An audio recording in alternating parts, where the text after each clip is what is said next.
देवताओं द्वारा देवी की स्तुति। चंड मुंड के मुख से अंबिका के रूप की प्रशंसा सुनकर शुंभ का उनके पास दूत भेजना और दूत का निराश लौटना। ये है पांचवा अध्याय। तो पांचवा अध्याय शुरू करते हैं। ओम। इस उत्तर चरित्र के रुद्र ऋषि हैं, महासरस्वती देवता हैं, अनुष्टुप छंद हैं, भीमा शक्ति हैं, भ्रामरी बीज है, सूर्य तत्व है और साम वेद स्वरूप है। महासरस्वती की प्रसन्नता के लिए उत्तर चरित्र के पाठ में इसका विनियोग किया जाता है। जो अपने कर कमलों में घंटा, शूल, हल, शंख, मूसल, चक्र, धनुष और बाण धारण करती है। शरद ऋतु के शोभा संपन्न चंद्रमा के समान जिनकी मनोहर कांति है, जो तीनों लोकों की आधारभूता और शुंभ आदि दैत्यों का नाश करने वाली है, तथा गौरी के शरीर से जिनका प्रकाट्य हुआ है, उन महासरस्वती देवी का मैं निरंतर भजन करता हूं। ऋषि कहते हैं, पूर्व काल में शुंभ और निशुंभ नामक असुरों ने अपने बल के घमंड में आकर शचीपति इंद्र के हाथों से तीनों लोकों का राज्य और यज्ञ भाग छीन लिया। वे ही दोनों सूर्य, चंद्रमा, कुबेर, यम और वरुण के अधिकार का भी उपयोग करने लगे। वायु और अग्नि का कार्य भी वे ही करने लगे। उन दोनों ने सब देवताओं को अपमानित, राज्य भ्रष्ट, पराजित तथा अधिकारहीन करके स्वर्ग से निकाल दिया। उन दोनों महान असुरों से तिरस्कृत देवताओं ने अपराजिता देवी का स्मरण किया और सोचा, जगदम्बा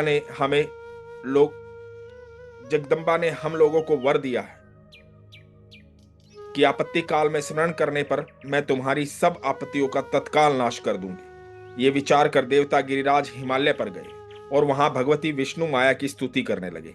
देवता बोले, देवी को नमस्कार है, महादेवी शिवा को सर्वदा नमस्कार है, प्रकृति एवं भद्रा को प्रणाम है। हम लोग नियम पूर्वक जगदम्बा को नमस्कार करते हैं। रौद्रा को नमस्कार है, नित्या गौरी एवं धात्री को बारंबार नमस्कार है। ज्योत्सनामयी रुद्र चंद्र रूपणी एवं सुख स्वरूपा देवी को सतत प्रणाम है। शरणागतों का कल्याण करने वाली वृद्धि एवं सिद्धि रूपा देवी को हम बारंबार नमस्कार करते हैं। नेत्रिति राक्षसों की लक्ष्मी, राजाओं की लक्ष्मी तथा शावरणी शिव पत्नी स्वरूपा आप जगदम्बा को बार बार नमस्कार है। दुर्गपारा दुर्गम संकट से पार उतारने वाली, सारा सबकी सारभूता, सर्वकारिणी ख्याति कृष्णा और धुम्रा देवी को सर्वदा नमस्कार है। अत्यंत सौम्य तथा अत्यंत रौद्र रूपा देवी को हम नमस्कार करते हैं। उन्हें हमारा बारंबार प्रणाम है। जगत की आधारभूता कीर्ति देवी को बारंबार नमस्कार है। जो देवी सब प्राणियों में विष्णु माया के नाम से कही जाती है, उनको नमस्कार है, उनको नमस्कार है, उनको बारंबार नमस्कार है। जो देवी सब प्राणियों में चेतना कहलाती है, उनको नमस्कार है, उनको नमस्कार है, उनको बारंबार नमस्कार है। जो देवी सब प्राणियों में बुद्धि रूप में स्थित है, उनको नमस्कार है, उनको नमस्कार है, उनको बारंबार नमस्कार है। जो देवी सब प्राणियों में निंद्रा रूप से स्थित है, उनको नमस्कार है, उनको नमस्कार है, उनको बारंबार नमस्कार है। जो देवी सब प्राणियों में शुद्धा रूप में स्थित है, उनको नमस्कार है, उनको नमस्कार है, उनको बारंबार नमस्कार है। जो देवी सब प्राणियों में छाया रूप में स्थित है, उनको नमस्कार है, उनको नमस्कार है, उनको बारंबार नमस्कार है। जो देवी सब प्राणियों में शक्ति रूप में स्थित है, उनको नमस्कार है, उनको नमस्कार है, उनको बारंबार नमस्कार है। जो देवी सब प्राणियों में तृष्णा रूप में स्थित है, उनको नमस्कार है, उनको नमस्कार है, उनको बारंबार नमस्कार है। जो देवी सब प्राणियों में क्षमा रूप में स्थित है, उनको नमस्कार है, उनको नमस्कार है, उनको बारंबार नमस्कार है। जो देवी सब प्राणियों में जाति रूप में स्थित है, उनको नमस्कार है, उनको नमस्कार है, उनको बारंबार नमस्कार है। जो देवी सब प्राणियों में लज्जा रूप में स्थित है, उनको नमस्कार है, उनको नमस्कार है, उनको बारंबार नमस्कार है। जो देवी सब प्राणियों में शांति रूप से स्थित है, उनको नमस्कार है, उनको नमस्कार है, उनको बारंबार नमस्कार है। जो देवी सब प्राणियों में श्रद्धा रूप में स्थित है, उनको नमस्कार है, उनको नमस्कार है, उनको बारंबार नमस्कार है। जो देवी सब प्राणियों में कांति रूप में स्थित है, उनको नमस्कार है, उनको नमस्कार है, उनको बारंबार नमस्कार है। जो देवी सब प्राणियों में लक्ष्मी रूप में स्थित है, उनको नमस्कार है, उनको नमस्कार है, उनको बारंबार नमस्कार है। जो देवी सब प्राणियों में वीरति रूप में स्थित है, उनको नमस्कार है, उनको नमस्कार है, उनको बारंबार नमस्कार है। जो देवी सब प्राणियों में स्मृति रूप में स्थित है, उनको नमस्कार है, उनको नमस्कार है, उनको बारंबार नमस्कार है। जो देवी सब प्राणियों में दया रूप में स्थित है, उनको नमस्कार है, उनको नमस्कार है, उनको बारंबार नमस्कार है। जो देवी सब प्राणियों में तुष्टि रूप में स्थित है, उनको नमस्कार है, उनको नमस्कार है, उनको बारंबार नमस्कार है। जो देवी सब प्राणियों में माता रूप में स्थित है, उनको नमस्कार है, उनको नमस्कार है, उनको बारंबार नमस्कार है। जो देवी सब प्राणियों में भ्रांति रूप से स्थित है, उनको नमस्कार है, उनको नमस्कार है, उनको बारंबार नमस्कार है। जो जीवों के इंद्रिय वर्ग की अधिष्ठात्री जो दी जो जीवों के इंद्रिय वर्ग की अधिष्ठात्री देवी एवं सब प्राणियों में सदा व्याप्त रहने वाली उन व्याप्ति देवी को बारंबार नमस्कार है। जो देवी चैतन्य रूप से इस संपूर्ण जगत को व्याप्त करके स्थित है, उनको नमस्कार है, उनको नमस्कार है, उनको बारंबार नमस्कार है। पूर्व काल में अपने अभिष्ट की प्राप्ति होने से देवताओं ने जिनकी स्तुति की तथा देवराज इंद्र ने बहुत दिनों तक जिनका सेवन किया, वो कल्याण की साधन भूत ईश्वरी हमारा कल्याण और मंगल करे तथा सारी आपत्तियों का नाश करे। उदंड दैत्यों से सताए हुए हम सभी देवता जिन परमेश्वरी को इस समय नमस्कार करते हैं तथा जो भक्ति से विनम्र पुरुषों द्वारा स्मरण की जाने पर तत्काल ही संपूर्ण विपत्तियों का नाश कर देती है, वे जगदम्बा हमारा संकट दूर करें। ऋषि कहते हैं, राजन, इस प्रकार जब देवता स्तुति कर रहे थे, उस समय पार्वती देवी गंगा जी के जल में स्नान करने के लिए वहां आई। उन सुंदर बोहे वाली भगवती ने देवताओं से पूछा, आप लोग यहाँ किसकी स्तुति करते हैं? तब उन्हीं के शरीर कोश से प्रकट हुई शिवा देवी बोली, शुंभ दैत्य से तिरस्कृत और युद्ध में निशुंभ से पराजित हो यहाँ एकत्रित हुए ये समस्त देवता ये मेरी ही स्तुति कर रहे हैं। पार्वती जी के शरीर कोश से अंबिका का प्रादुर्भाव हुआ, इसलिए वे समस्त लोकों में कौशिकी कही जाती हैं। कौशिकी के प्रकट होने के बाद पार्वती देवी का शरीर काले रंग का हो गया, अतः वे हिमालय पर रहने वाले कलिका देवी के नाम से विख्यात हुई। तदंतर शुंभ निशुंभ के भृत्य चंड मुंड वहां आए और उन्होंने परम मनोहर रूप धारण करने वाली अंबिका देवी को देखा। फिर वे शुंभ के पास जाकर बोले, महाराज, एक अत्यंत मनोहर स्त्री है जो अपनी दिव्य कांति से हिमालय को प्रकाशित कर रही है। वैसा उत्तम रूप कहीं किसी ने भी नहीं देखा होगा। असुरेश्वर, पता लगाइए वो देवी कौन है और उसे ले लीजिए। स्त्रियों में तो वो रत्न है, उसका प्रत्येक अंग बहुत ही सुंदर है तथा वो अपने श्रीअंगों की प्रभा से संपूर्ण दिशाओं में प्रकाश फैला रही है। दैत्यराज, अभी वो हिमालय पर ही मौजूद है, आप उसे देख सकते हैं। प्रभु, तीनों लोकों में मणि, हाथी और घोड़े आदि जितने भी रत्न हैं, वे सब इस समय आपके घर में शोभा पाते हैं। हाथियों में रत्नभूत ऐरावत, ये परिजात का वृक्ष और ये उच्च श्रवा घोड़ा, ये सब आपने इंद्र से ले लिया है। हंसों से जुता हुआ ये विमान भी आपके आंगन में शोभा पाता है। ये रत्नभूत अद्भुत विमान है जो पहले ब्रह्मा जी के पास था, अब आपके यहां लाया गया है। ये महापद्य नामक निधि आप कुबेर से छीन लाए हैं। समुद्र ने भी आपको किंजकलिनी नाम की माला भेंट की है जो केसरों से सुशोभित है और जिसके कमल कभी कुमलाते नहीं है। सुवर्ण की वर्षा करने वाला वरुण का छत्र भी आपके घर में शोभा पाता है तथा ये श्रेष्ठ रथ जो पहले प्रजापति के अधिकार में था, अब आपके पास मौजूद है। दैत्येश्वर, मृत्यु की उत्क्रांतिदा नाम वाली शक्ति भी आपने छीन ली है तथा वरुण का पाश और समुद्र में होने वाली सब प्रकार के रत्न आपके भाई निशुंभ के अधिकार में हैं। अग्नि ने भी स्वतः शुद्ध किए हुए 2 वस्त्र आपकी सेवा में अर्पित किए हैं। दैत्यराज, इस प्रकार सभी रत्न आपने एकत्र कर लिए हैं। फिर जो स्त्रियों में रत्न रूप कल्याणमयी देवी है, इसे आप क्यों नहीं अपने अधिकार में ले लेते हैं? ऋषि कहते हैं, चंडमुंड का ये वचन सुनकर शुंभ ने महादित्य सुग्रीव को दूत बनाकर देवी के पास भेजा और कहा, तुम मेरी आज्ञा से उसके सामने ये बातें कहना और ऐसा उपाय करना जिससे प्रसन्न होकर वो शीघ्र ही यहां आ जाए।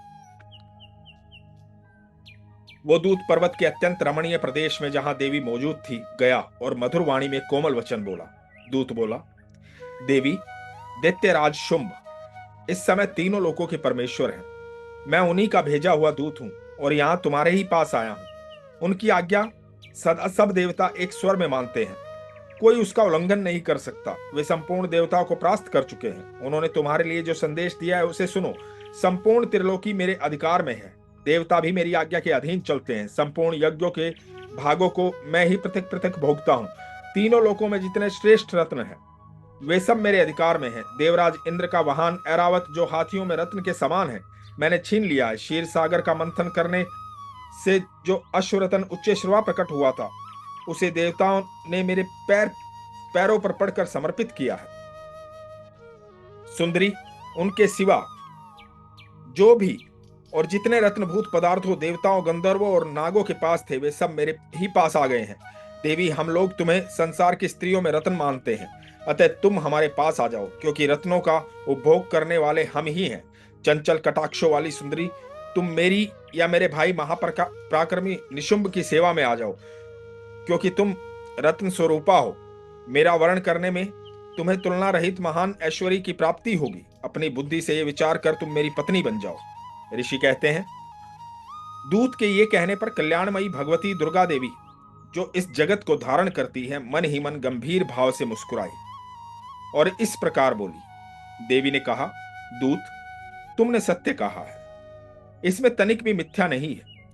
शुंभ तीनों लोकों का स्वामी है और निशुंभ भी उसी के समान पराक्रमी है, किंतु इस विषय में मैंने जो प्रतिज्ञा कर ली है उसे मिथ्या कैसे करूं? मैंने अपनी अल्प बुद्धि के कारण पहले से ही प्रतिज्ञा कर रखी है। उसे सुनो। जो मुझे संग्राम में जीत लेगा, जो मेरे अभिमान को चूर्ण कर देगा तथा संसार में जो मेरे समान बलवान होगा वही मेरा स्वामी होगा। इसलिए शुंभ अथवा महादित्य निशुंभ स्वयं ही यहां पधारे और मुझे जीत कर शीघ्र ही मेरा पाणी ग्रहण कर लें। इसमें विलंब की क्या आवश्यकता है? दूत बोला, देवी, तुम घमंड से भरी हुई हो, मेरे सामने ऐसी बातें ना करो। तीनों लोकों में कौन ऐसा पुरुष है जो शुंभ निशुंभ के सामने खड़ा हो सके? देवी, अन्य दैत्यों के सामने भी सारे देवता युद्ध में नहीं ठहर सकते हैं, फिर तुम अकेली स्त्री होकर कैसे ठहर सकती?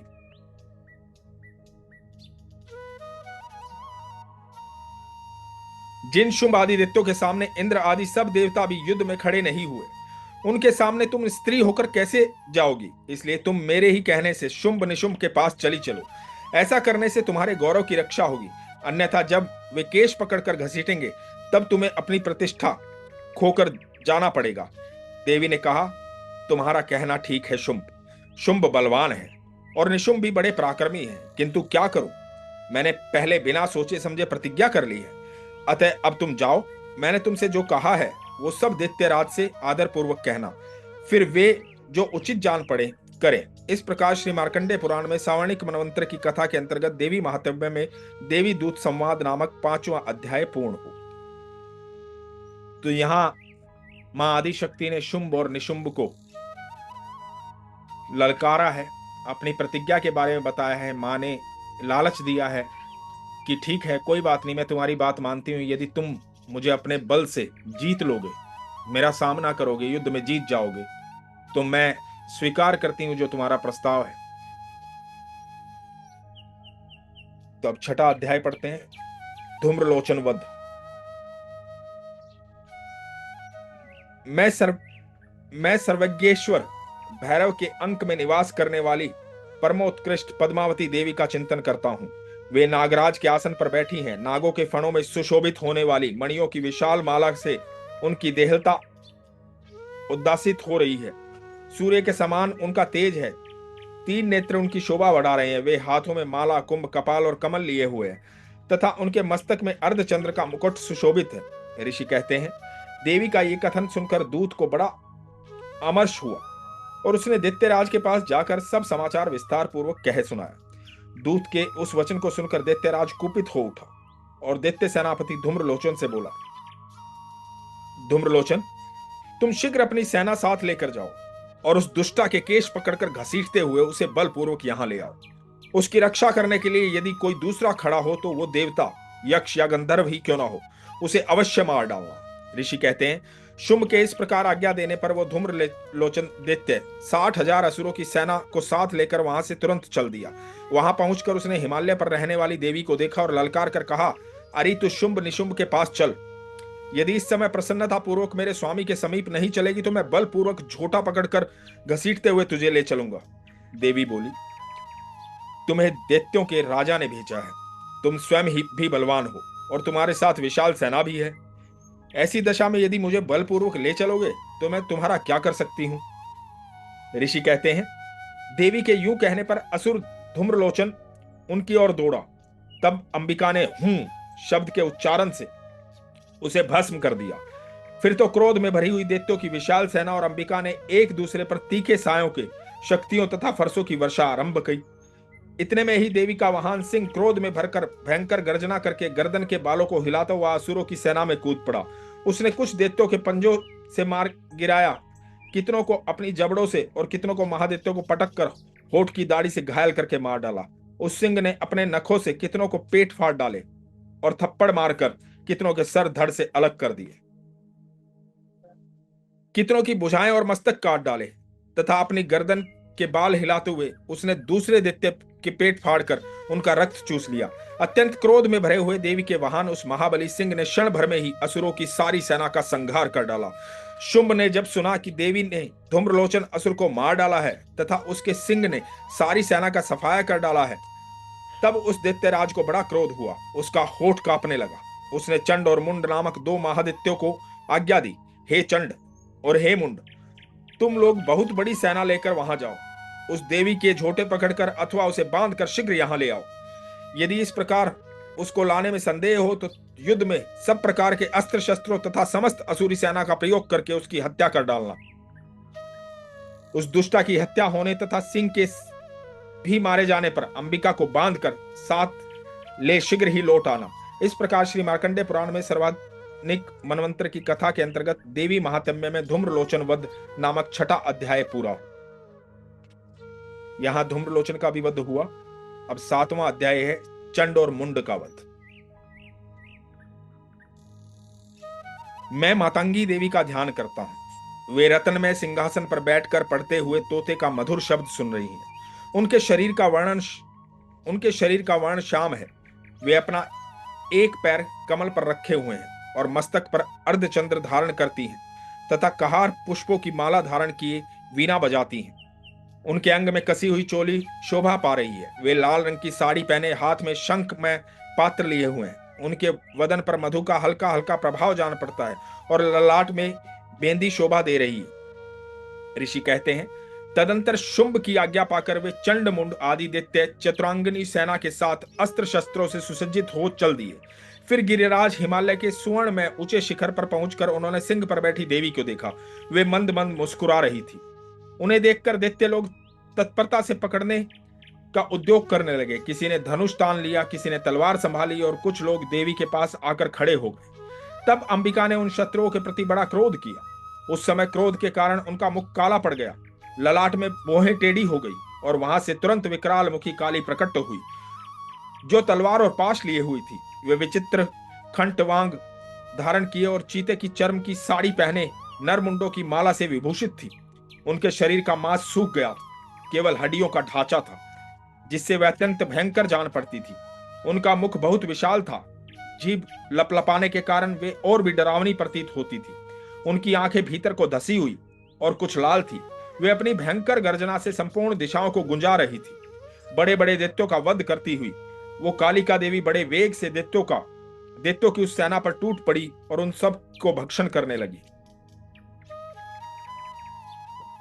वे पाशर वृक्ष को, अंकुशधारी महावतों योद्धाओं और घंटा सहित कितने ही हाथियों का एक ही हाथ से पकड़कर मुंह में डाल लेती थी। इसी प्रकार घोड़े, रथ और सारथी के साथ रथी सैनिकों को मुंह में डालकर वे उन्हें बड़े भयानक रूप से चबा डालती थी।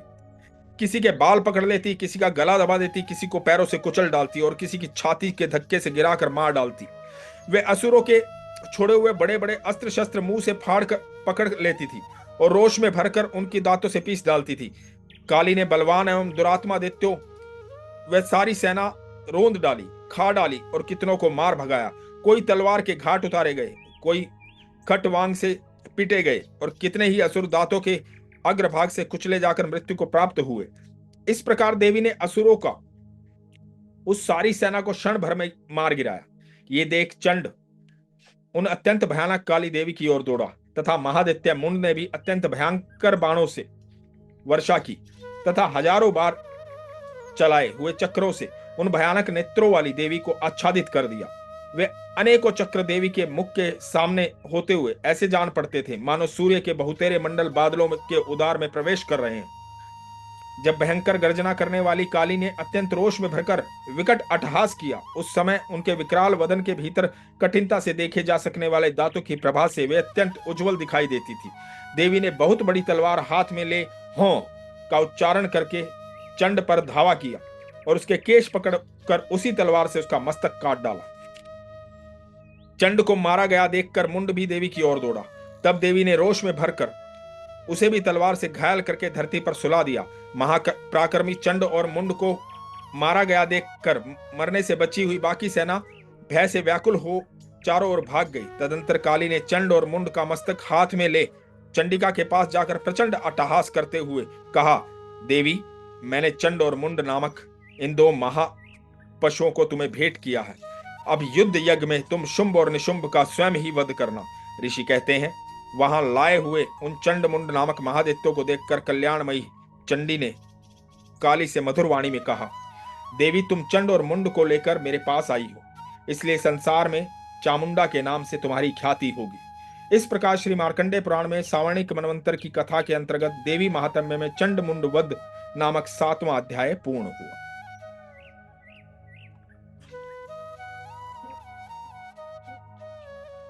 तो इसके बाद हम क्षमा प्रार्थना करते हैं। आज हमें 5वां, 6वां और 7वां अध्याय पूर्ण किया।